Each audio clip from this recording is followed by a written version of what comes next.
crank this baby over. Today's show is a blast, literally. Everything from media blasting to metal finishing. Punch it.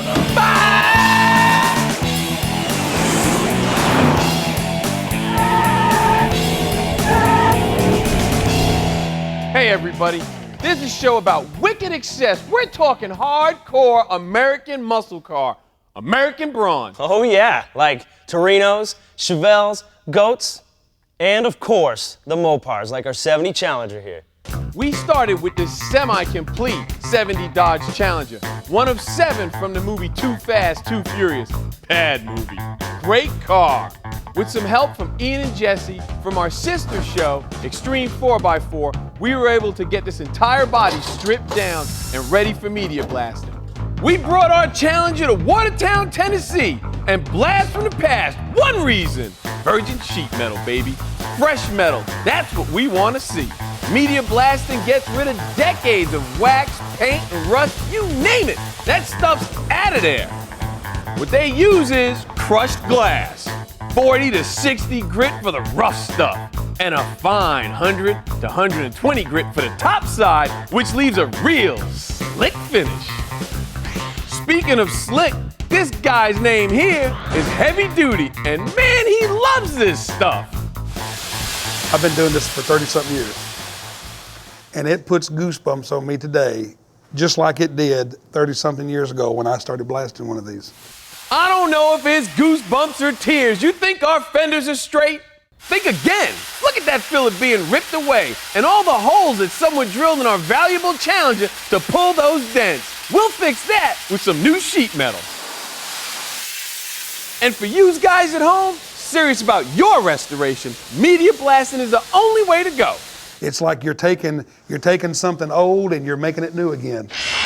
So now that we've got this baby stripped down to bare steel, we're gonna do what we gotta do to make it nice and purty. Yeah, believe it or not, from what you're seeing, I've actually seen cars in worse condition. This one's not that bad, especially for a car that's this old. You know, you're gonna have rust issues and stuff like that. There are a couple surprises, like here. This is an area where, there again, moisture has come down and settled, and because of the vinyl roof fabric, it held it in there. It's gonna be a lot of time. I mean, this is a pretty involved project. Anytime you take something down this far, you're looking at some work, but the payoff's gonna be great. It's time for us to take this thing and get to work. We're gonna put it on a chassis table, and we're gonna get busy on it. With the rotisserie gone and the chassis jig in place, we'll establish ride height and lower it into place.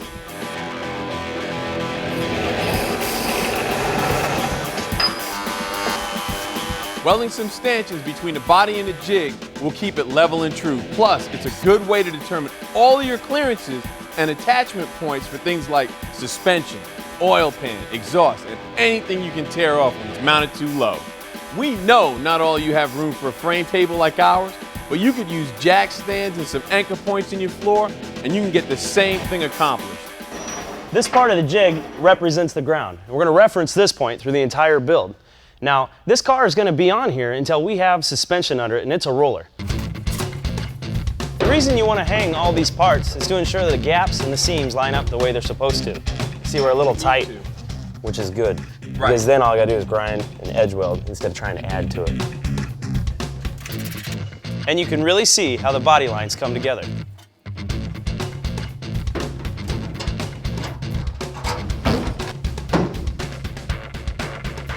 Here's a little trick. Once the fit is good, drill some 1/8" holes in the hinges. Then after the car is fully painted, you can line the doors up a lot easier during final assembly.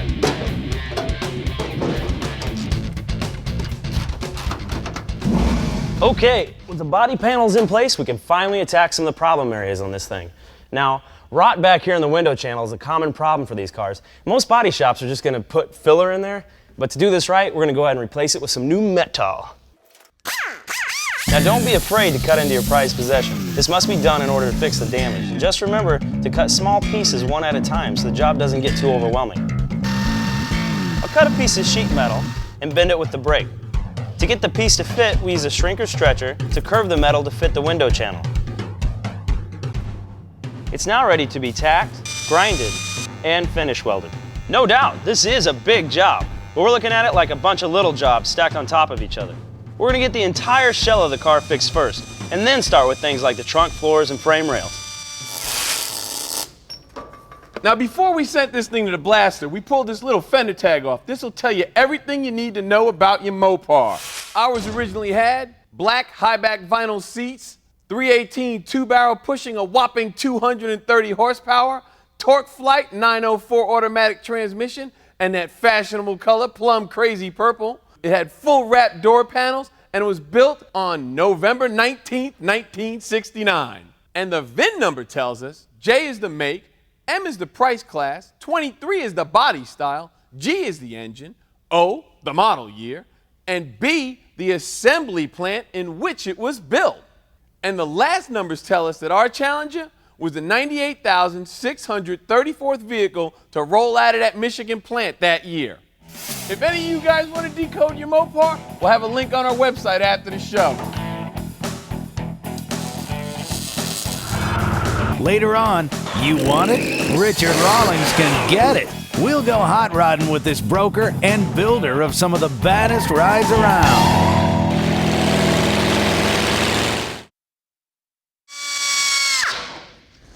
Welcome back to MuscleCar. Normally when you're doing a restoration like this, you're going to want to hit your structural areas first, like your window channels, the firewall, and things like that. But what I want to show you is the passenger side quarter here. As you can see, the top of it's pretty good shape, so we're just going to leave that alone. But the bottom of this thing is full of Swiss cheese. So I'm going to cut this sucker off, and I'm going to graft in a piece of new quarter panel. But when you do this, take your time, because you only got one chance to get it right. It's nice to have a true body man in the shop. Let me tell you about this guy. We swiped Jared Zimmerman from Manteno, Illinois, where he was a member of the Rad Rides crew. His boss? Troy Trepanier, one of America's premier builders. Case in point, this 70 Cuda they call Sick Fish. The build books followed you guys around during the build of this Sick Fish. What was that like? It was awesome, man.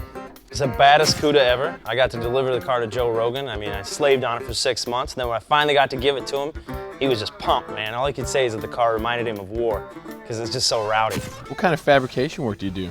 Not much. I just slept on a cot and watched everybody, but I took a lot of the credit. And then I befriended the guy that did this book, so he took pictures of me, and then I could take the credit for most of the shots. That is so groovy. Oh yeah, it was. It was a good time. So for you guys at home, Jarrett's a well-rounded kind of guy when it comes to the automotive end of it. That is correct. He does fabrication, he Yes. does wiring, he does it all. So you know what? He needs to get back to work. I'm tired of you lollygagging. I gotta listen to Mr. Clean. Now that our 70 Challenge is well on its way to being straight, I'm gonna jump on the 69 Crate Camaro. Now, as we said before, a chassis jig is the way to go. But if you don't have that, you can always use a set of jack stands. The thing is, you gotta make sure that it's level. Our first step in getting this thing together is this sexy piece from Chris Austin's Chassis Works. This front clip is a direct bolt-in for 67 through 69 Camaros. Laser cut and welded out of 7-gauge steel and keeps the tires in the stock location. We're gonna pre-fit the front clip and all the body panels and related parts before this baby goes to powder coating.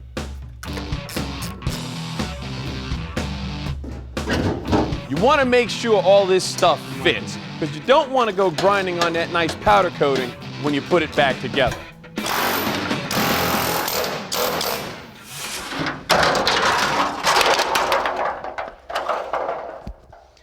Oh look, more rust. What a surprise. Well, as you can see, the outer wheelhouse is junk. And before I can get to put on my new quarter, I'm just gonna have to go ahead and cut this out and get it fixed. But once again, I'm only gonna cut out the bad area and leave the rest of it.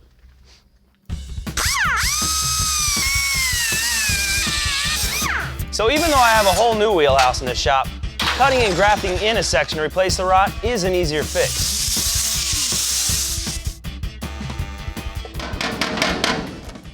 I've got a low spot here and a high spot there, so what I'm doing is pushing the low spot up with a dolly while I knock the high spot down. It's just kind of an even trade-off. You hear that pinging sound? Another way to use the dolly is to stretch the metal back out. And I'll show you an example. When this is welded, it heats up, and I'm sure everybody's seen this. And when it heats, the metal wrinkles. That's because it's been shrunk. So you want to use the dolly and the hammer to stretch it back out. We'll finish up our quarter panel with some authentic restoration sheet metal from Goodmark Industries. Once positioned, I'll mark all the trim points, use the original fender as a guide, then grind, and cut the new quarter for an exact fit. Luke, will you jump up in the trunk and give me a hand, please? I can do that. Thank you. I'll grab a hammer. After the break, this character is determined to make Texas a hotbed for hot rodding. California built some real nice cars, but it can be done here in Texas with a lot more flair and a lot more style.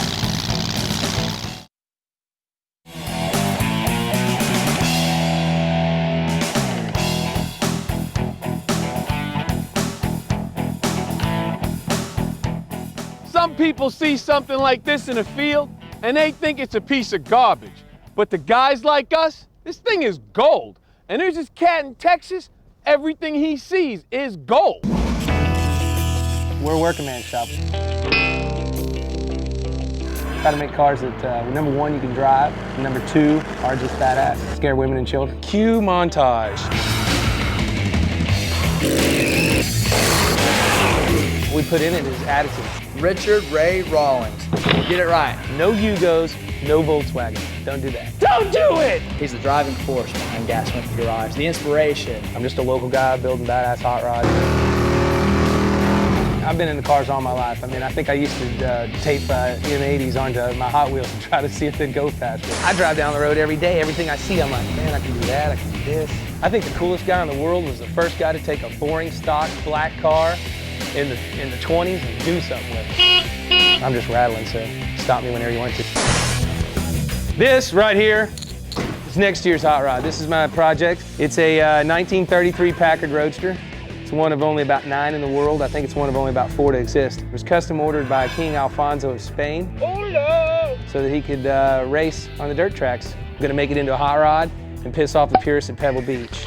Those guys don't have a clue. They probably won't let me in because I've got a ponytail and tattoos, but I'm gonna do it anyways. I'm not here trying to get rich. You don't get rich building cars. This is something you do for the love of it. This car was built for road rallying. Car's capable of probably in the 170s, 180s. We cruise it all the time in the 120s. Don't send me any tickets. It's got a Cadillac Big Block 500, 700 R4 tranny, 9-inch rear end. It's all common basic stuff, but it's put together in one hell of a package. All the comforts that you have in a new car, just with a little bit of attitude, a little style, and I don't have to wash it as often. I think the car handles. Bob, get out of the shot, Bob! You're f***ing it all up! My name's Bob Guest. I'm the resident old car guy. They've taken the past, but they bring their own unique, youthful perspective to it. I came over here out of curiosity and stayed out of fascination. Gas Monkey Garage, 6:30 like usual. Not a damn soul's here. We'll go in and see if we can't get some coffee. Morning. Morning, Trip. Morning. My name's Aaron Kaufman, shop manager for Gas Monkey Garage, Dallas, Texas. We're just 100% in your face. We're here to show you how it's done. Everybody's so afraid of hurting their rods. Well, we build them to hit things. We build them to drive fast. All right, muscle car fans, check it out. There's 3 people in the world that can have this car, and everybody wants it. This is a 1970 Hemi Cuda convertible. It's as bad as they get, guys. This particular Hemi was built to be driven and driven hard. It's got a John Arusa, approximately 600 horsepower stage 5 Hemi. Any other muscle car just doesn't compare. People just freak out when you're driving it. But not only that, it is fun to drive. Watching the shaker hood go back and forth is fantastic. And when you're cruising it, there's just nothing like it. We get a lot of flack from my buddies in California and stuff because we're bringing kind of a style out here and kind of an attitude. Do it like Cali, man! California built some real nice cars, but it can be done here in Texas with a lot more flair and a lot more style. We're coming on gangbusters, but we're completely broke and I have no ability to sustain myself. See you later, man. There goes another happy Gas Monkey customer. Bye. I'm happy to go home every night. I'm doing what I love. That's all I can ask for. Rich is gonna give us a stock 348 for this 61 Impala, but we're gonna build it into a real ground pounder.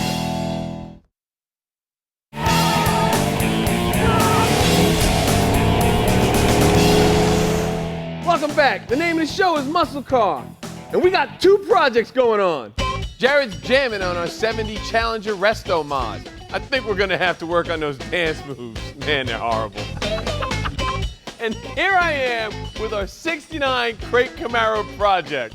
It began with a Dynacorn body, and no lie, all new parts, bumper to bumper.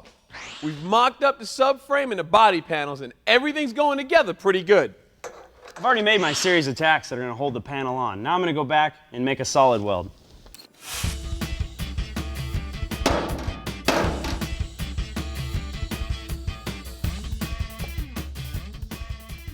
Our body comes in a crate, our engine comes in a crate.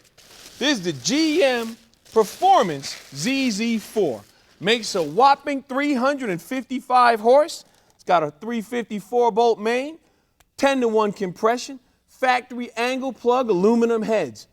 She's gonna be a little sweetie on the streets. Earlier I was drilling holes in this panel because this is how the factory attached the panel originally. And what they did is they just spot welded through this so that these two pieces of metal are fused together.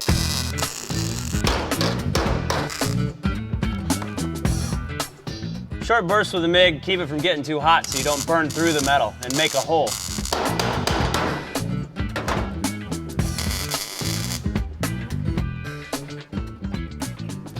Okay, I got the quarter completely welded on, and all I have left is to grind down these finished welds. Make it pretty. This thing's gonna look so good, you won't even know I hung a quarter on this car. When I get started, I like to use the biggest tool for the job, and I have a 4.5-inch grinder here. And what I'm doing is making long, sweeping strokes so you don't see any divots in the metal from where I rested. And you gotta be careful to keep moving. I know it's quicker sometimes to just concentrate on an area, but you need to just keep passing over it so that everything gets brought down at one even level.